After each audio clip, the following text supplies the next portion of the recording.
I do like being right. Ask my ex-husband. Happens every time. X. There's a reason it's X, huh? Getting Drew for Dame was not so bad for us, huh? Pretty good trade haul. It's the Boris Dirk podcast. This is what the Bill Simmons podcast sounds like when Boston's on the verge of losing in the finals. This is also what the Boris Dirk podcast sounds like when they're on the verge of winning it all. The Celtics are really good. It shouldn't come as a surprise to anyone. They were the best team all year. They were the best team all last regular season. And ever since that energy shifted when they were 500 in January, the year they made the finals against Golden State, they were the best team in the regular season that year too. Yeah, we're going to get into a lot of what happened in this game 3. Felt like one that the Mavs really let get away from them. Each of the last 2 games 2 and 3, have felt like ones the Mavs let get away.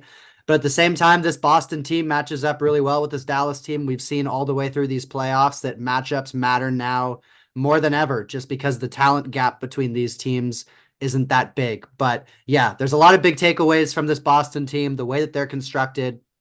But up 3-0 on the verge of a pretty dominant, one of the more dominant finals runs we've seen, especially, playing a real team, a real contender in the finals. Denver had a pretty dominant run last year as well. But yeah, it's hard to deny how good the Celtics team is. Their top end talent is so deep, and they can just hit you in so many different types of ways. It's really hard to stop.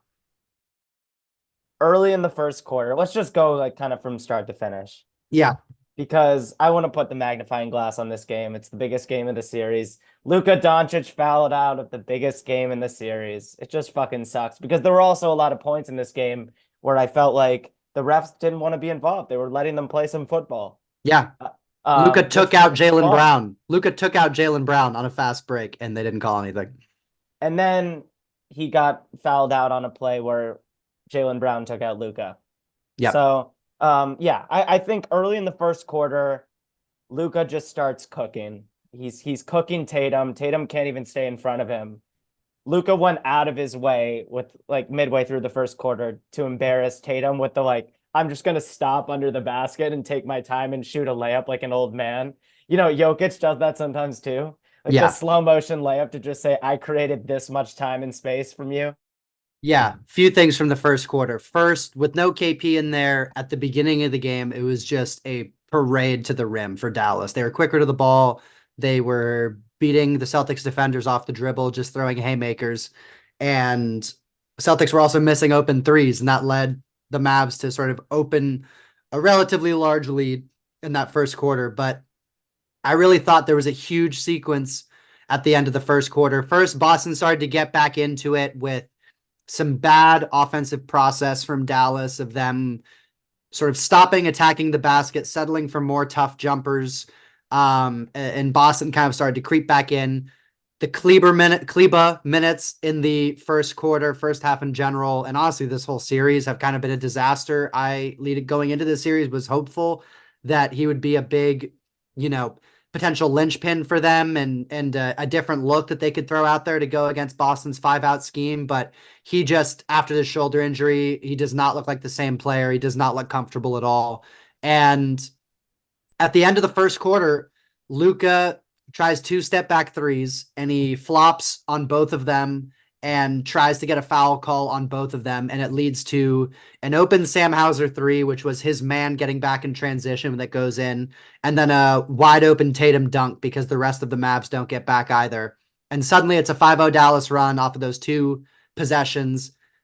5-0 Boston run. Dallas is only up 1 at the end of the first after just an incredible start to the game.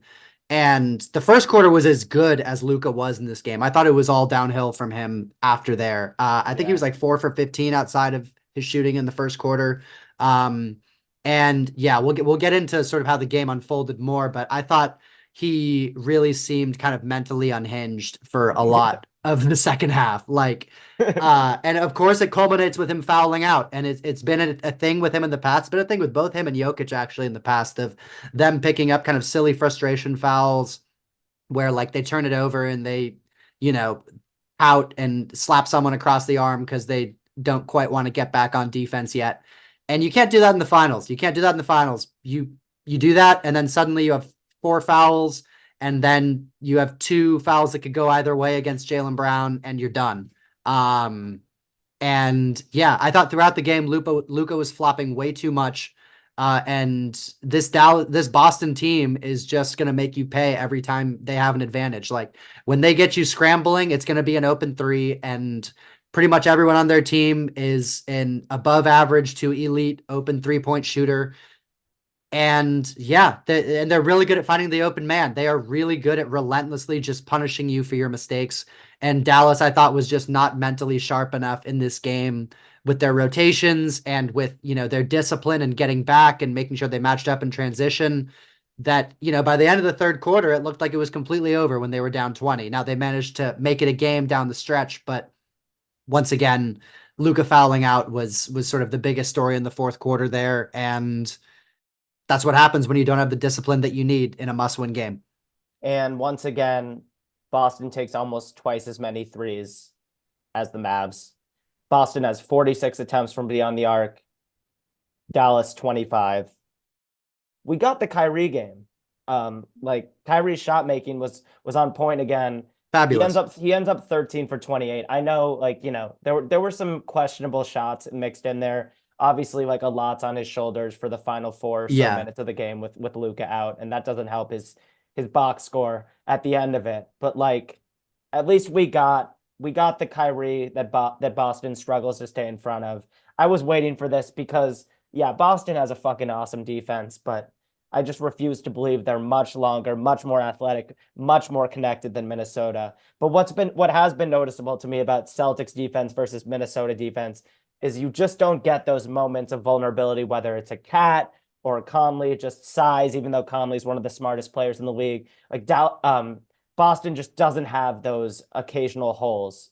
Everyone guards, especially when KP's healthy, especially when Tillman's giving them 11 loud minutes. He was a +9. Pritchard played 11 minutes tonight. He was a -1, and he was 0 for 4 from the field.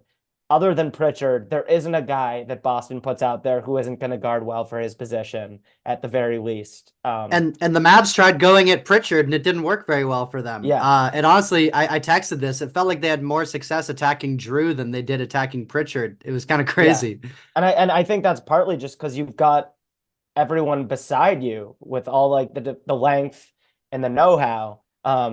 Drew is a monster on ball. He's also a complete nuisance. So if you're driving against Pritchard, you might be able to move him, but you've got Jaylen Brown, Tatum, Drew, Derek White reaching, disrupting. I mean, Luka's handle looks looser than usual. The ball security has just been not what we're used to from him. And that's credit to the activity of the Celtics. That's not Luka being injured. That's the Celtics just being an all-around elite group, not just in a kind of long-term solidity way, but also the playmaking. And to your point, Luka doesn't hustle back when he makes these bad turnovers either, and that just really sucks to watch. It's an undeniable blemish on his record. He's the best player in this series. He's better than Tatum, obviously, but it's a blemish on Luka's record the way that he jogs back, cursing at the ref when the play is going on and the Celtics are on their way to an easy transition bucket. You just can't let those happen. I feel like we've been at the point with Luka for a while now where when Luka doesn't get a call he wants and hustles back and tries to salvage it on the other end, it's a surprise and it gets mentioned by the commentators. To Tatum's credit, Tatum's defense doesn't wane. I thought Tatum's decision making was really up and down in this game. Tatum, a lot like Luka, when Tatum takes a 3, it's just a win for the defense at this point. Tatum's 3-point shot just isn't there. And there was some weird off the back of the rim, long misses wide. He's clearly just struggling to find his touch and forcing it a little bit from long range. but he's also making a lot of plays for them on defense. And like Tim Legler's been saying, he's been a cog in the machine, and that's all they've needed. Yeah, and I thought in the first half especially, he had a number of really big shots that kind of kept them within arm's distance. He had that 1-3 that like hit every part of the rim and then dropped in, and he had a couple others like that as well. Ended the night with 31, 6 and 5, and he was 11 of 26, but on twos he was 7 of 13, which just about checks out with what we saw in the eye test. And Yeah. have to mention Jaylen Brown as well. He was tremendous in this game. Every time Dallas tried to make a run, it felt like he was the one that put a stop to it. And in the clutch offense down the stretch, like Tatum took a bad step back three in the latter minutes of the game. And the next time down the floor, Jaylen Brown just got the ball at the top of the key, just like got everyone to calm down and just hit an absolutely cold-blooded, like 20-foot dagger over, I think it was Kyrie or no, Tim Hardaway. I'll get to Tim Hardaway, by the way. Why the hell did he play so much in this game? Oh my God. I mean, you mentioned Kleba. Tim Hardaway was a minus 16 in 19 minutes. He and Kleba together were 0 for 7 from the field. There are moments where I'm like, I think Dallas is a little bit harsh for just completely icing him out of the rotation. And then he plays a game like tonight.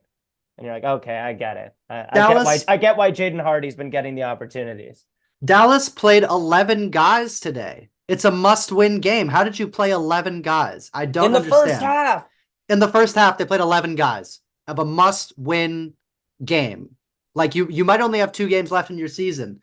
Like Kyrie played 45 minutes. Luka played 38. He missed what, the last 4 minutes or so? Like he should have been at 40. Although maybe with his injury, they're managing him. Gafford only played 16 minutes, which I honestly thought Gafford was pretty effective. I thought he was more effective than Lively in the first half. I would have liked to see him play more.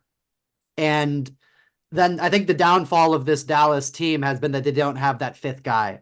Derek Jones was able to be that guy enough in the OKC and Minnesota series for them to get to this point, but he was a minimum signing. He's never been a good offensive player in his career. You expected that well to run dry at a certain point. It has in the finals. He only played 16 minutes tonight. He was 1 of 2, 0 for 1 from 3. And I thought it might have, early in that Minnesota series, I thought it might be their undoing against Minnesota that they had this sort of non-offensive threat in their starting lineup and they just couldn't find that 5th guy. Like Jones can't shoot enough. Yeah. Josh Green can't quite shoot enough and isn't quite the defender that Jones is. Tim Hardaway is just a cone on defense. Jaden Hardy's... Someone's going to have to explain to me why Exum is only playing 3 minutes. I haven't seen Exum make a massive mistake. I don't know what they're seeing in practice, but as an Exum believer, I just got to believe this guy should be getting double-digit minutes, especially when you've lost confidence in so many guys.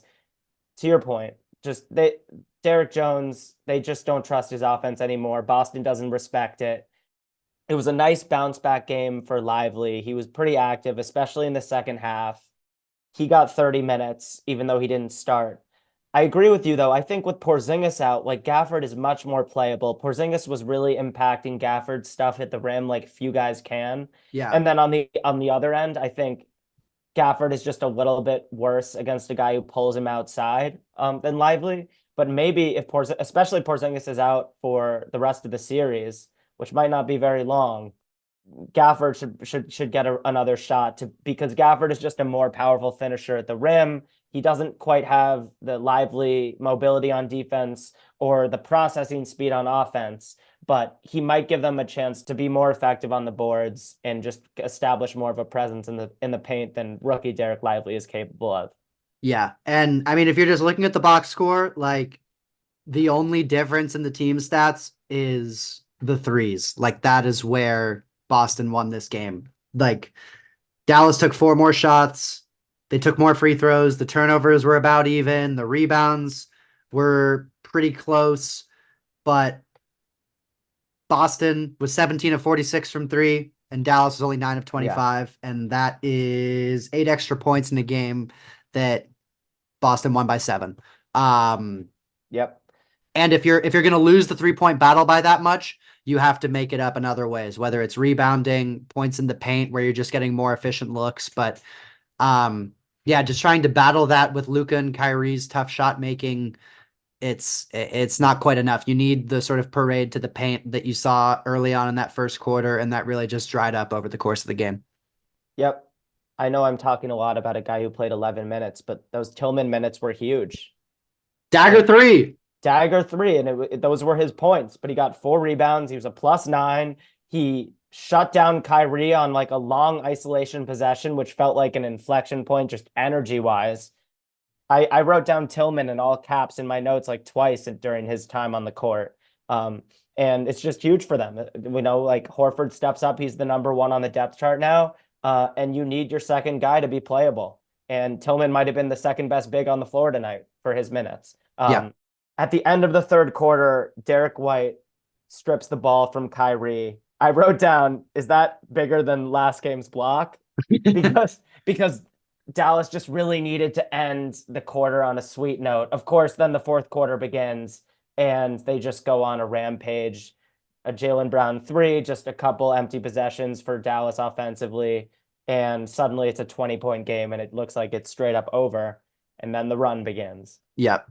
I really thought we might get a redux of the 2011 game 2 Mavs where they had like an 18-point fourth quarter comeback capped off by that Dirk game-winning layup, and that really like just flipped that finals. But it was not 22 to to be. 2. I'm gonna say something now that I know is gonna wound both of us deeply with how we hold this team, how we hold both the teams I'm about to mention, but we should really talk about Boston more. You compared them, I believe, to the '04 Pistons on a previous pod, or I've heard that bandied about that they're kind of in that mold. I really think these guys might be the spiritual heir to the 14 Spurs. Um, and that wounds me deeply because the Spurs are one of my favorite teams of all time. That 2014 team, the ball movement, the shooting, the crisp decision making. But that was a team that did not have a top 10 player. Their best player was either a very old Tim Duncan or a kind of slightly past his prime Tony Parker and an ascendant Kawhi Leonard. But they didn't have that top flight talent, but they were just so deep with quality offensive options between, the big three, Kawhi, Danny Green, and then off the bench, Patty Mills, Boris Diaw, all these guys who could just provide an instant impact and keep the offense moving, keep the defense guessing, stay unpredictable, and most importantly, punish you for your misrotations and any mistakes that you make. And that's just how this Boston team plays.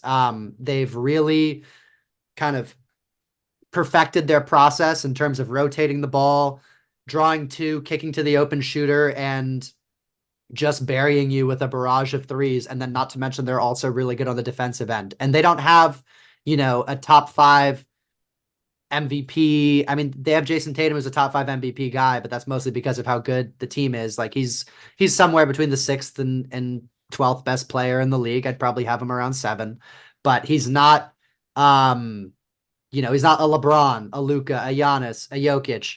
And it's really just the depth of their team and the quality of their, as I've said before, their 3 through 6. And tonight Hauser was incredible as well.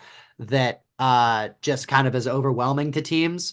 And I thought the ball movement throughout this series has just been dazzling in punishing Dallas. Your thoughts on that comparison? There was a really awesome Drew left-handed bullet pass to Derek White for a 3 that felt like a fucking haymaker in the fourth quarter when Drew was under the basket.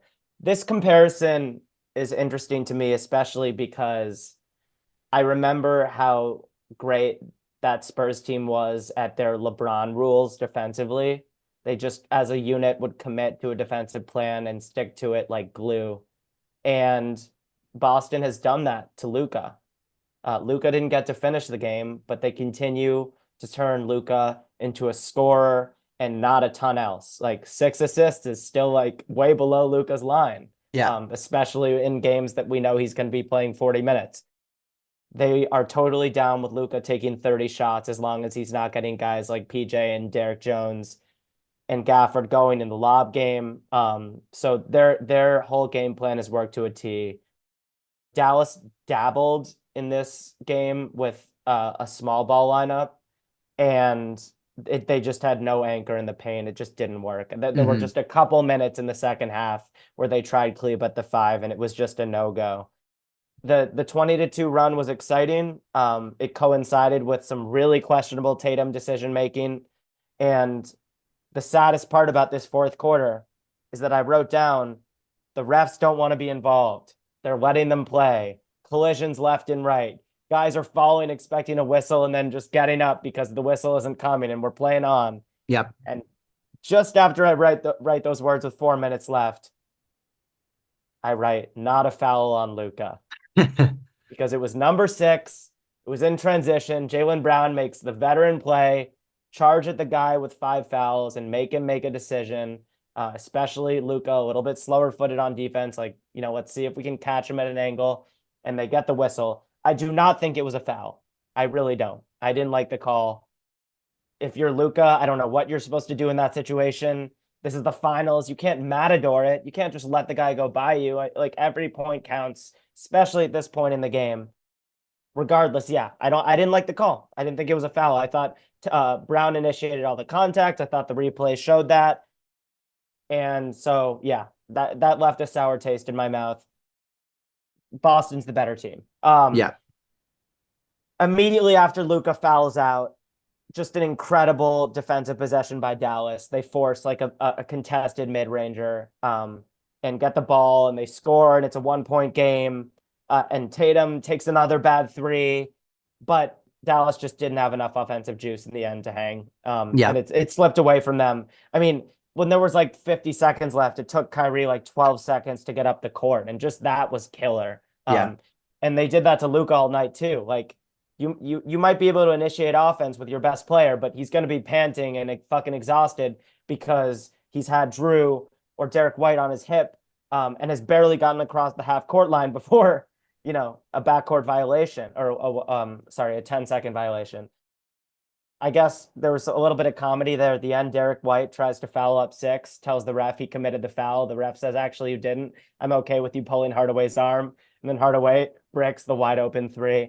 Not to nitpick every coaching decision, but like also when Luka fouled out, I immediately was like, why'd you replace him with Hardaway? Like, I understand wanting to get a second scorer on the court, but Boston just went at him every time. The dagger Jaylen Brown hit was in Hardaway's face, I'm pretty sure. And I mean, he's just even more of a liability on defense than Luka is. I would have maybe gone with Jones. I think they were closing with Kyrie, PJ, Lively, Green, and Hardaway, I believe, was their closing 5. And I would have maybe gone with Jones over Hardaway, or we've mentioned Exum before, but I mean, Hardaway was 0 for 5 tonight, 0 for 3 from 3, a negative 16 in 19 minutes. Like, I didn't get that decision, but I mean, once Luka fouled out, it was probably over anyways.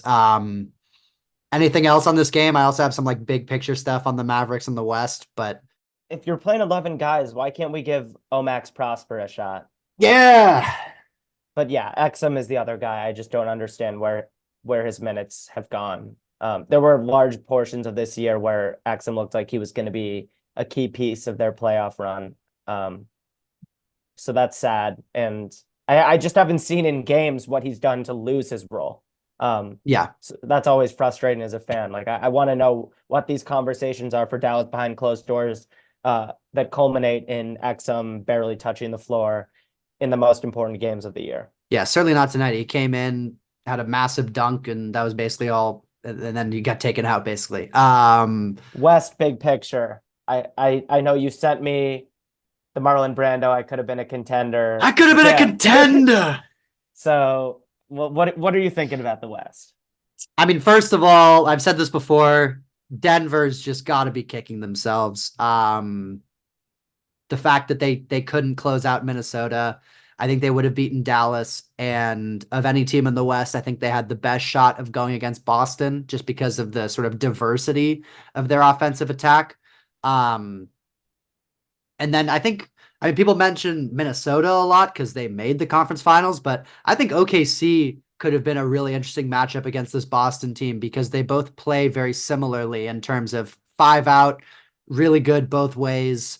Um, Boston's probably just a more advanced version of OKC at this point in time, but I would have liked to see that matchup. Minnesota, I think, just wouldn't have had the firepower to contend with Boston. They would have been able to guard them better than Dallas could, but I don't think their offense would have been able to hold up. But I think in particular, OKC and Denver should kind of be kicking themselves a bit. And also, I mean, OKC fans, you see this floating around on a lot online, but like their whole strategy was we're gonna make life really difficult on Luka and Kyrie, and let Derek Jones and PJ Washington have threes galore to their delight because they're not elite shooters.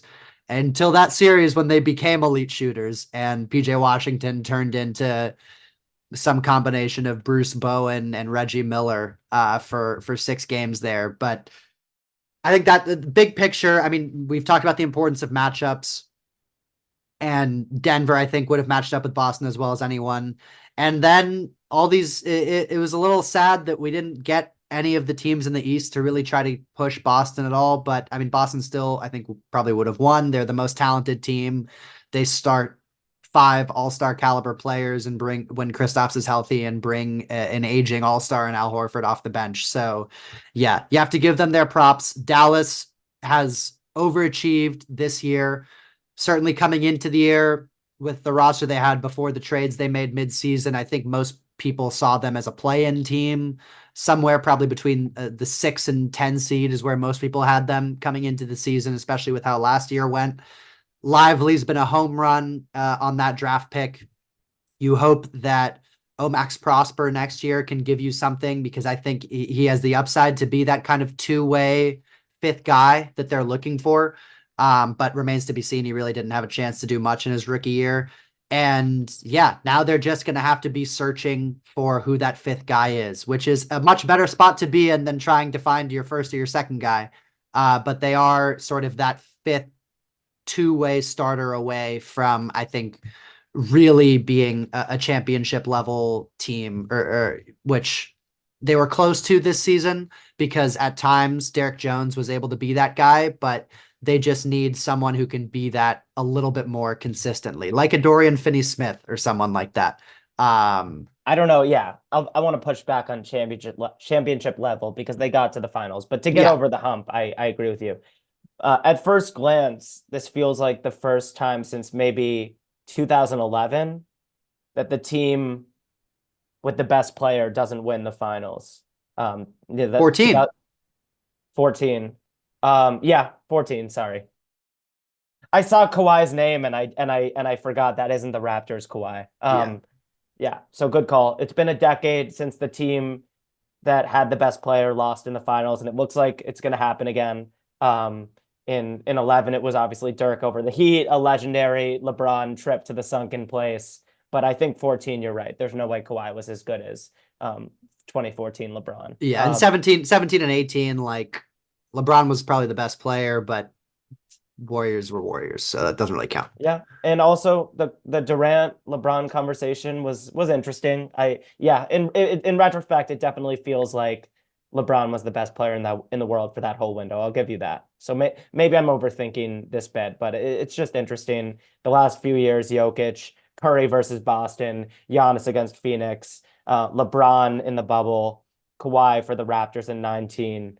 We've just had a run of the best player wins you the series, and the ancillary pieces matter a lot, but less than this year. So that's been interesting as well. Yeah, absolutely. With the Celtics going up 3-0 and barring the most glorious comeback in NBA history, they are going to be NBA champions, which means it is draft season officially. Yeah. And guess where Dallas can get the fifth to a starter resembling Dorian Finney-Smith? Draft season. Okay, so Max and I, to keep our draft content rolling, we're just going to do a general conversation about the state of this draft class. I have a big board of 60 guys because I've been neglecting the job search to burrow away in footage of this year's class. Max has gotten through about 30 guys and done really awesome detailed write-ups of them. Check out our Twitter where he posts his blurbs on each guy as he finishes a few games of tape. It's really awesome. Max puts a lot of work into this, and he's already had some major hits in his brief career as a scout. So today we're going to be talking generally about the class, where we think the strengths and weaknesses lie. But first off, some superlatives. So Max sent me a list. We're doing highest ceiling, highest floor, best shooter, best passer, best rim protector, and biggest mystery. And we'll probably just talk a little bit about each guy as we go along. Absolutely. So Max, who did you put down for your highest ceiling in the 2024 NBA draft? I put down Ron Holland. I've got him number 1 overall. The gap between 1 and the rest of I used to have him in a tier of his own. I think I'm kind of going away from that, where he's going to be in a larger group of 8. But I do still think he has the highest ceiling in the class. I'll keep the discussion on him brief because we talked about him on the last prospect corner that we did. But he's got the sort of two-way, if there's going to be an apex two-way wing who's like a scorer and also guards your best player in this class, he's the best bet to be that guy.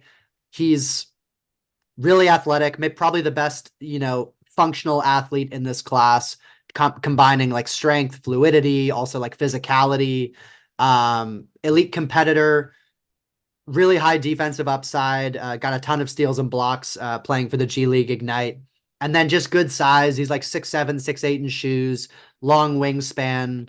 And yeah, I love the attitude that he plays with. He does have a bit of, for better, for worse, Russell Westbrook to him in terms of kind of tunnel vision and always playing downhill. You've made the criticism that he kind of plays at 100 miles an hour all the time. But if the shot comes along to the point where it's like just okay, I do think he's got sort of the highest upside in terms of being a multi-time all-star. And like, I don't think a Jaylen Brown type outcome, finals MVP Jaylen Brown type outcome, is that far out of the realm of possibility for him. Though certainly the floor is lower than a lot of number 1 picks that we would have seen in recent years with his, to this point, lack of reliable jump shot and definitely some on the court discipline issues. I will never knock you for betting on, again, 6'8" guy with length and explosive athleticism who plays incredibly hard. And there are worse insults to throw at a prospect than he plays at 100 miles per hour on offense all the time. I think certain parts of Ron Holland's game are going to translate right away. The rebounding, the defensive effort. Ron Holland is entering the NBA with a really positive perspective on how he can fit into a roster early and hopefully, work his way to stardom down the road. Obviously, that's every player's dream, especially when you're a pedigree guy like Ron Holland, who's been at the top of his high school recruiting class for years. Like, he wants to be more than an NBA role player, but with his tools, I think you could argue that he has probably an underratedly high floor. But I just think the ball in his hands is a bit of a monotonous mess right now. Mm-hmm. Overall, though, I like the Ron Holland bet. You're way higher on him than I am, and time will tell. Yeah. The guy that I put down for highest ceiling is Pacom Dadier. Oui. I love the highest ceiling category because we're both probably going to be wrong, and you can't tell us we were wrong because highest ceiling doesn't always get fulfilled. They just didn't hit it. So actually, we're both right. Pacom Dadier plays for Ulm in the German top tier. The crazy thing with this guy is that he played 15 minutes a game this year and averaged 6.6 points on really great efficiency. Has flashed absolutely every skill as a prospect. 6'8", decent length, strong frame, good athlete. He tested the best of any of the European guys at their private combine in Treviso, Italy. Dadier is just like a legitimately good shooter already at 18 years old from 3. He has this elastic release, balance, and efficiency off the dribble, He can pull up in the mid range and really rise well for a guy his size. And he shows off some really good like feel as a finisher at the rim, and also just a really strong live dribble passer. Again, all of this stuff is in low dosage. He played a very low usage role, but that has nothing to do with him. That's like the general European system. Pacome Dadier, I really do believe, has the highest ceiling in the draft because of his potential as a scorer. His defense is inconsistent, but I tend to worry less about guys his size who play really hard. I see like a little bit of like a Jabari Parker, but maybe a little bit lighter on his feet, just the body type and mix of like handle, scoring, and passing ability. If everything hits for Dadier, I think he's going to prove me right and be one of the best players from this draft. I think I also haven't even talked up his handle enough at that size. Like really reactive, snappy handle.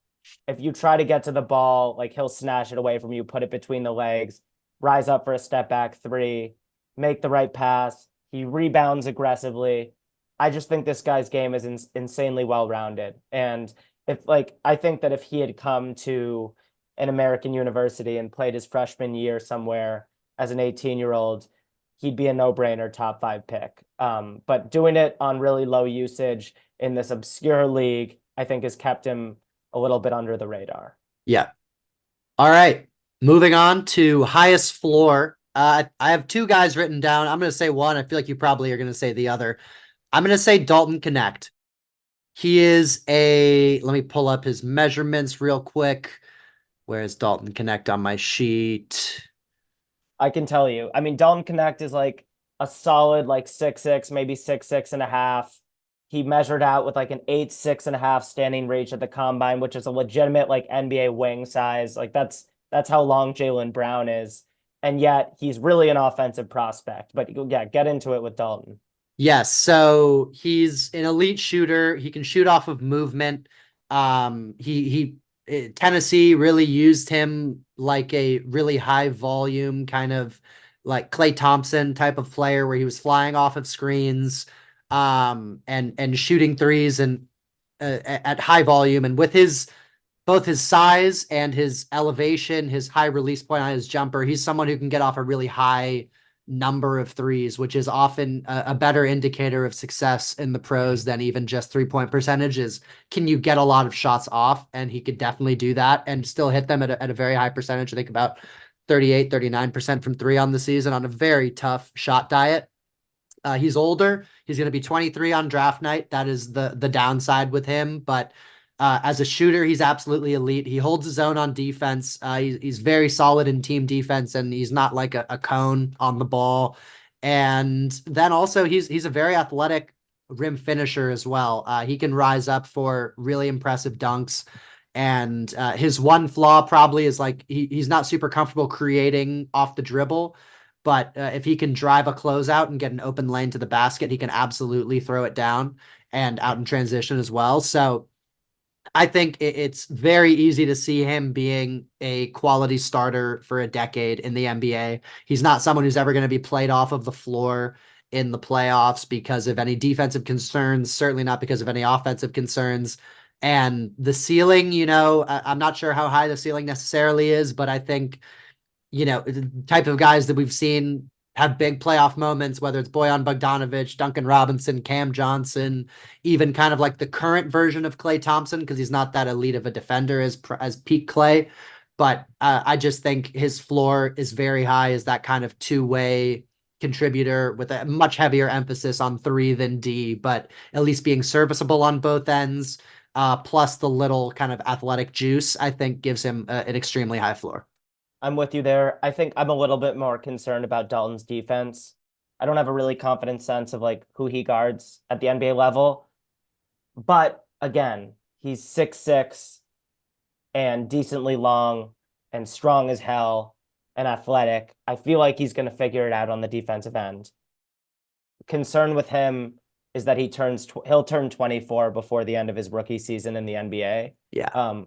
Which sometimes means that a guy was a little bit older, beating up on college guys, boosting his stats, and then, and then he ends up getting drafted higher than he should.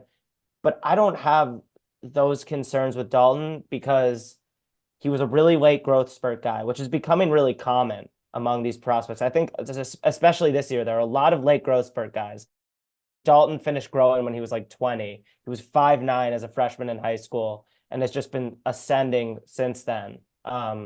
He played at Northern Colorado for 2 years, dominated, transfers to Tennessee, dominates the SEC, and now he's on his way to be picked somewhere in the middle of the lottery. One of the leaders in the NCAA in dunks for guards, like you said, like he's not your typical shooter. He can get up. And I don't love his handle. Like I've been kind of hoping for a Desmond Bane-esque trajectory with Dalton, but he doesn't have Desmond Bane's handle. He does have Desmond Bane's elite shooting, and you can make a strong argument that he's the most dynamic shooter in this draft. But he's not going to be the guy I say for best shooter. My highest floor, I did Donovan Clingan. Yeah. And this guy has made it all the way up to number 2 on my board. I should say Dadier, who I had as my highest ceiling, I have him at 6 right now, I believe. Yeah. I have Clingan at number 2, and I just think his rim protection is going to translate. After watching domination at the rim defensively in these playoffs, I'm ready to take a rim protecting big in the top 3, especially of a weak draft. Yeah. And for me, the biggest intrigue with Kling Kong is the processing on offense. He's no Alperen Şengün, he's no Jokic, obviously. He's no Sabonis yet, but he shows really snappy decision making. The ball never sticks in his hands. Playing in the gauntlet of a playbook that Dan Hurley installs in his program, I think has accelerated Klingen's development as a basketball thinker, and he's just more than a Rudy Gobert type prospect. Now, obviously, if he ends up Rudy Gobert defensively, like maybe he should go number 1 in this draft. But yeah. I think he's gonna have a chance to make all defensive teams if he stays healthy, which I worry about a little bit because he's like 7'3" and weighs like 300 pounds. I think he's listed at 280. And I think his weight fluctuates a decent amount, and he's already had a couple injury concerns. But one of my vows this year with the draft is that I'm gonna I'm gonna give these taller than 7-foot guys a real chance. Yeah. Because they've just been massive pieces on really good teams in the league. So yeah, I think Clingan has incredible instincts defensively. It isn't just the size, which by the way, Clingan has the same standing reach as Zach Edey. Yeah. Because of his high shoulders, long wingspan. I swear to God, not 9'7". So both guys with their hands in the air, same altitude. Yeah. So the two of them may be the 2 biggest players in the NBA next year. It's like them when you combine height and weight and wingspan. It's like them, Brook Lopez, Boban barely counts because he barely plays, but they're going to be among the largest players in the NBA. Yeah, Clingan was the other guy I had written down. Really high likelihood he's a quality starter for 10 plus years as a center. Reminds me a lot of Walker Kessler from a few years ago, who I definitely underrated in the draft process. So fully agree with that. Centers are back. All right, best shooter, you go first. Reed Shepherd. Yeah, it's probably that's the right answer. I like the argument for Connect because he's big and he showed so much movement shooting ability, like you said, just flying off screens in the Volunteers offense. Reed Shepherd shot 50% from 3 on high volume this year. And every week of the college basketball season, we were asking ourselves, all right, like this is the month that Reed starts to come down to somewhere around 40. He's an elite shooter, but no one does 50. He's the first guy to do it since Glenn Rice, which I don't have the year in front of me, but it was a long time ago and it was on much lower volume. So Reed, I mean, the shot is picture perfect. He doesn't have like Steph Curry Davidson tape. Like it's not that dynamic. But God, he misses very few threes. I mean, his percentage on open threes is absolutely ridiculous. He shot the lights out at the combine and like the wide open stuff, which obviously like every great shooter should. That doesn't really matter, but like it's still fun to watch on Twitter. And Yeah, I just have complete faith that at the very least, like Reed is going to be an awesome, awesome catch and shoot guy at the NBA level. Yeah, his floor is like a Patty Mills type of player, but I think his ceiling is someone like Mike Conley, of a very good two-way point guard who is really effective from three, good passer, good connective player, and he's also a really effective defensive player. He gets a ton of steals at 3.2 per 36 this year. And just a weapon off the ball. Very athletic for his size, because he is only 6'2" and under 200 pounds. Like, he's not a big player by any stretch. Doesn't have a giant wingspan either, but he racks up a lot of steals and he's a defensive playmaker. So I'm very high on Reed Shepherd at the moment. This is subject to change. I have him second on my board. My single favorite fit in this entire draft is Reed Shepherd to the Houston Rockets, because they need more shooting. And I think him learning under Fred VanVleet, who is another one of his comps, I think would be a really kind of perfect situation for him. But yeah, he's objectively the right answer for best shooter. But I wanted you to go first so you could say him, so I can say the guy who I've been obsessed with over the last few days, and that is Keyshawn George. Wing from Miami, a little older for a freshman. He's going to be 20 on draft night, but 6'7", 6'10" wingspan. He's from Switzerland, and we love the Europeans. And he has just a beautiful stroke that he is not afraid to fire off the dribble, off the catch, over contests, deep from deep NBA range as well. Really kind of dynamic and versatile, like ability to get shots off against different types of defenses and in different situations. I saw someone put there's a guy from No Ceilings who put out great draft content, and he was doing comparisons of shooters based on the database of people who have come out of college in the last 10 drafts or so. And the guys who had the same shooting profile as Keyshawn George included Duncan Robinson, Joe Harris, and Devin Booker, along with some other like less flattering names. But the fact that those three guys are in there shows that this is like really an elite shooting prospect. And with his size, he's also a late growth spurt guy, like you talked about with Dalton Connect. Was about a 6-footer pretty recently, and then shot up to 6'4" and then 6'7" barefoot. Like, he plays more at about 6'8" or 6'9". And yeah, I think he's a really intriguing prospect. I've seen a lot of people have him towards the end of the first round. I think he's a lottery talent with his combination of size, fluidity, and shooting. And has been, I just found him like a couple days ago, and he's been one of my biggest draft loves so far. So very into Keyshawn George. And we didn't even really talk about the passing field that he flashes. Like, his teammates describe him as a point forward. He didn't get a lot of opportunity to show that in college, but the flashes were certainly there. He averaged a couple assists a game, really smooth handle. He's really confident dribbling the ball. My only concern with Keyshawn is the finishing, but as a best shooter in the draft candidate, can't complain. He's over 40%. No one can block his shot because he's, like you said, 6'8.5", maybe 6'9", and flashes kind of everything you'd want in a prospect, except like great rim pressure. Yeah. He's growing into this frame that's kind of new to him, and I'm really interested to see like what his game looks like in a couple of years, because he's clearly on an upward trajectory, similar to Devin Booker you mentioned. He's a low usage college guy, which scares some people away. Like, Keyshawn only averaged like 7.5 points per game this year on a little over 20 minutes a game for Miami, but his minutes increased over the course of the year. He won his coaching staff over and ends up staying in the draft because someone in the middle of the first round is going to take this guy.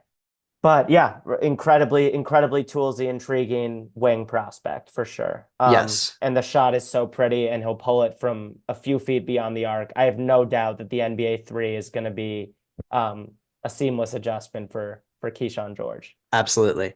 All right, best passer. We're gonna say the same guy here with due honorable mentions to both Reed Shepherd and Rob Dillingham, who I think are really good passers. The best passer in this draft is Nikola Topic, and it's not close. Yep. Nikola Topic, he played half his season this year, most of his season on Mega in Serbia, the Serbian powerhouse that produced Nikola Jokic and Nikola Jovic, and now it's Nikola Topic. But he actually left Mega, and went to an even bigger European club, Red Star, where he was on his way to a fun EuroLeague run that could have even further boosted his status as a prospect. But he suffered a knee injury, which maybe turned into a different knee injury. We just learned a few days ago that he has a partially torn ACL. It makes his whole evaluation more complicated. But this guy is a ridiculous pick and roll maneuverer, like can make all of the pocket passes, all of the whip arounds.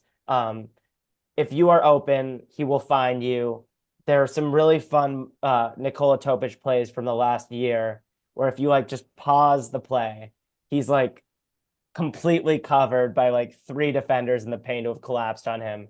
And somehow, like out of nowhere, his left hand emerges and the ball is coming 70 miles per hour to his teammate in the corner for a swoosh. He has a very, very rare combination of vision and passing accuracy and a flair for the dramatic as well. There's some passes that remind me of Luka stuff, like late shot clock. How the fuck did you find that guy? Plays, and he's 6'6", and he has a minus wingspan, which scares people a little bit, but he has a bad wingspan for a 6'6" guy, not a smaller guard. I just absolutely love the passing. This is a guy who shot 87% from the free throw line on high volume. He gets the line a lot, but he hasn't quite figured out his shot from 3, and that's the one question mark. He shot like 29%, 30% from 3 this year across all competitions, but a guy with his touch as a finisher, shot around 70% at the rim and just like makes some really beautiful soft floaters and shoots 87% from the line. I have some faith that he's going to figure out the shot, but it's not a given. I mean, some guys like Jimmy Butler, for instance, have always had the touch from the free throw line and in the paint, but can't figure it out from distance. So we'll see. Yeah, he could also be mentioned in the highest ceiling category because if he becomes a good shooter, he really has no holes in his game. Elite passer, really fast as well as a player, good on ball defender, good handle. As you said, getting to the line, good free throw shooter. It's really just the 3-point shot. And if that comes along, he can be really good.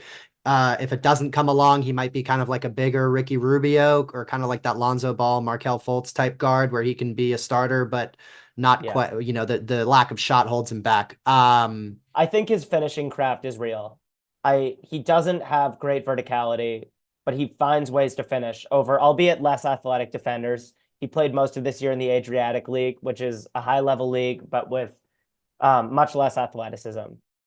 I really love Topic, and I don't know what to do with the torn ACL. I'm not going to pretend to have a great sense of his medical future. Like, that's where we leave it to the doctors. Obviously, Max, big Brian Sutter fan over here. Also coming off my own torn ACL,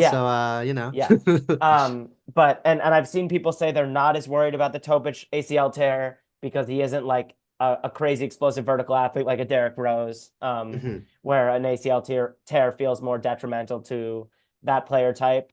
But just in the last 10 years, I wrote down a list off the top of my head of ACL tears because it's starting to blow my mind. In the last 10 years, we've had Clay, Kawhi, DeJounte, Levine, Derrick Rose, Rubio, Rondo, Gallinari, Porzingis, Jonathan Isaac, Markelle Fultz, Jamal Murray.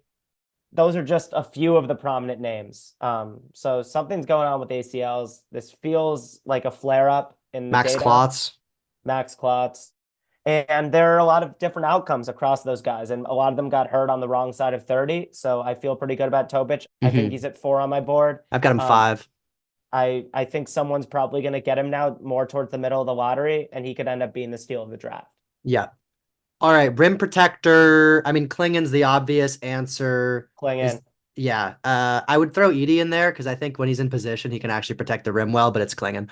College rim protector, Edey's up there. I just think Klingon shows a crazy ability to backpedal at 7'3", and he's so big that he doesn't even really need to jump to affect shots at the rim.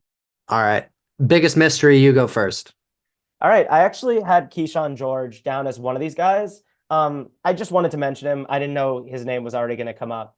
just because I wish I could see what Keyshawn George does at a higher usage. I think sometimes he's a little bit passive. He's got a little bit of that European, like, expects the ball to come back to him type thing, that allows him to float just a little bit. I've heard his Miami coach, Jim Larinaga, say in many interviews that he wished Keyshawn played harder, that's all they tell him off the court and in practice, like, play harder, play stronger, use the body you have now. He only got to the rim like 40 times this year, which at his size is just a bit of a red flag. 65% of Keyshawn George's shots as a freshman were threes. He made like 41% of them, so no one's complaining. But for long-term stuff, I worry about it a little bit. But I put down three names. I put down Topic because of the ACL. It just worries me a little bit. Like when there's a guy who's not going to play for a year, it's inevitably a bit of a mystery what you're getting. I'm just getting a little bit of Exum PTSD from that. And I put down to John Salon. Okay. I had two tried different to do names. A French accent there. I tried to do a French accent. Even with a French accent, I don't know how to pronounce his name. So Tejan Salon is really interesting. 6'10", plays incredibly hard, very inefficient shooter, but his 3-point shot looks pretty good. And he takes some insanely high confidence, long range shots that sometimes go in the French league, and has been getting better and better and better. I think he moves really well for 6'10" guy, and his shot looks like it'll translate at least within a couple of years.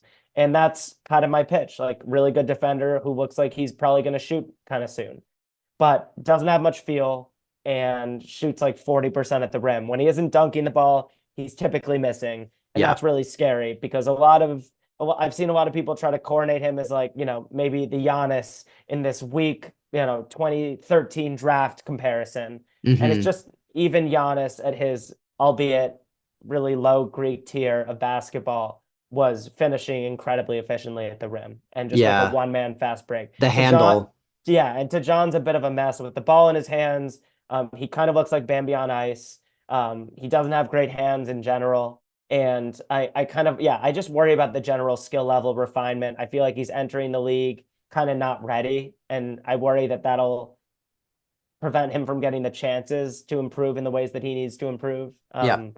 But the tools are undeniable and he plays really hard. And that in itself is a pretty good pitch that'll get him picked somewhere in the lottery, which I disagree with. I have him in the 20s.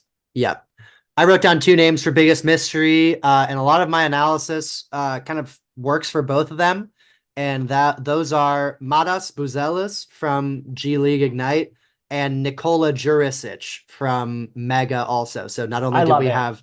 I love it. You win this category. Those are two great names for this. Not only did we have Nikola Jokic, and Topic, we also have Jurisic coming from the same team, Mega in Serbia. And this analysis goes for both Matas and Jurisic. If you just kind of take away the result of the play, they both have extremely good-looking and encouraging games. They're both big, kind of wing size. Jurisic is about 6'8". Buzelis is 6'10", though very skinny.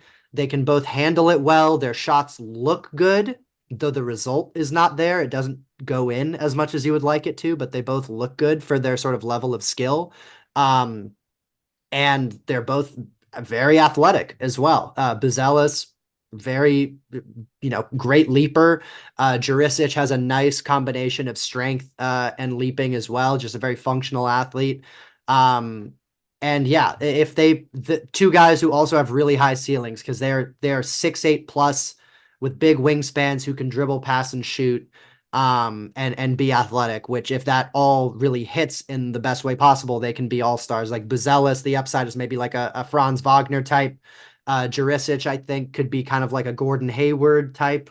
But the floor is also there for both of them, where they could be like, Hazonia or something, where they just bust out of the league and they're like, they can't shoot well enough. They're not engaged enough. They're not strong enough. They're not whatever.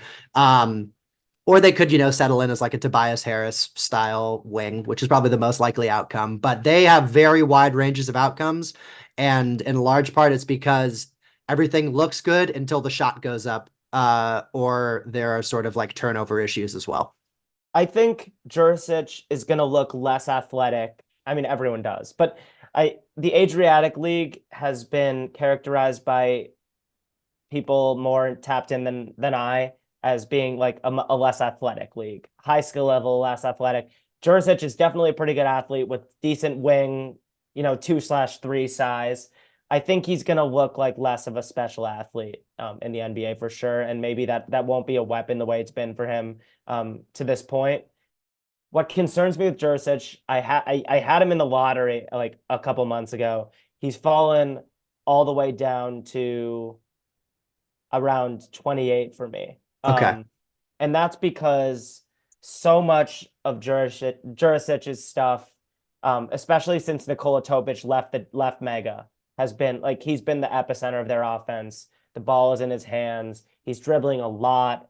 Everything he does is off the dribble. His catch and shoot stroke isn't very efficient, and it just takes time. The ball sticks in his hands. He's playing like an NBA superstar, and it's just not going to be his role in the NBA, at least for many years. I mean, Yeah. if he hits his ceiling, it'll still take years to play the way he plays at Mega right now. Yeah.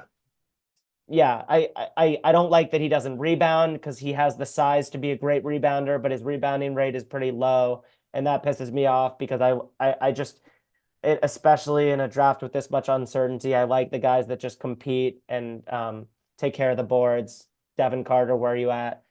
Sorry, I'm completely wrong. I have him all the way down at 40 now. Oh wow. I've kind of lost the hope I had earlier that he could be like a really key piece on a team at the NBA level. And as a role player, I just don't know. I just don't know how it translates because defensively, he's a bit of a mess. Yeah. Sort of like Connect, like he has the size and the athleticism to be a serviceable defender. There's no way he should be inept, but it's been really poor It's so effort. far.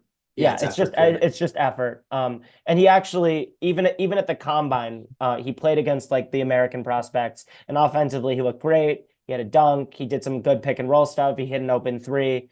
Defensively, like he just wasn't fighting over screens. Like he looked like he was just kind of okay being out there defensively, Mhm. which just he doesn't have the tools to fall back on at the NBA level. And I'm not sure he's enough of a grinder to last as a role player. That's my fear with Jurisic. I'm a little bit pessimistic on him, but he's got a lot of stuff to his game as well. And like the handle at 6'8" and like the shooting potential is rare, and he can play make. So I definitely understand why some people will have him in the first round or even higher than that. Yeah, for sure. In terms of Matas, Buzelis, I'm more optimistic about the shooting than I think you are. It's really hard to go from the high school three to the NBA three in 1 year. He shot Mhm. over 40% as a senior in high school, goes to the G League. I think he shot around 27% from three this year.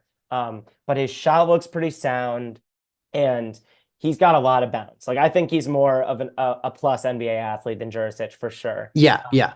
Around 6'10" in shoes. With bounce, he averaged over 2 blocks in the G League, which is incredibly impressive. Just shows like a real acumen for like help side defense. And I think he can be a great secondary rim protector in time. A comp for Buzelis that's become interesting to me that came to mind a few days ago is Jeremy Grant. Hmm. I mean, he's more advanced than 19-year-old Jeremy Grant, who was like Yeah. a freshman at Syracuse and very much a non-shooter at all, and more like just a defensive, like pogo stick forward prospect.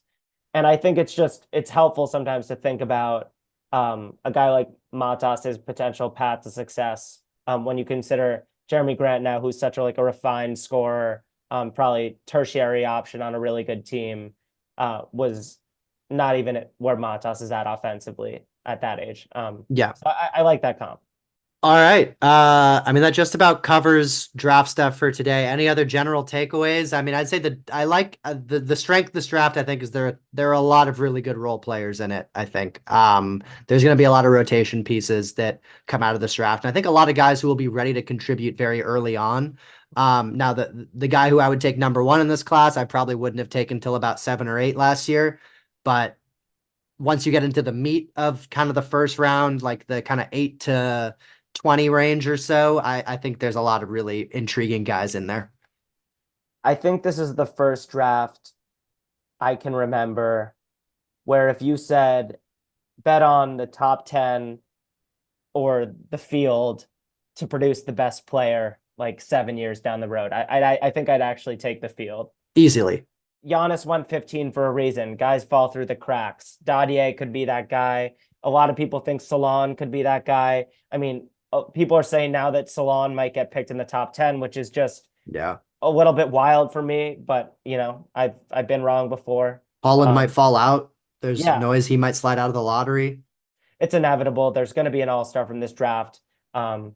And I'm excited to find out who it is. I would talk more about big picture stuff with the class. This episode's already running a little long, and I need some time to process this Celtics championship. It's dark. Yeah. But we'll be back with more stuff very soon. We've got some awesome draft themed guests hopefully coming up in the next few weeks, leading up to draft night. And we really appreciate you guys for listening. All right. We'll be back soon. Peace.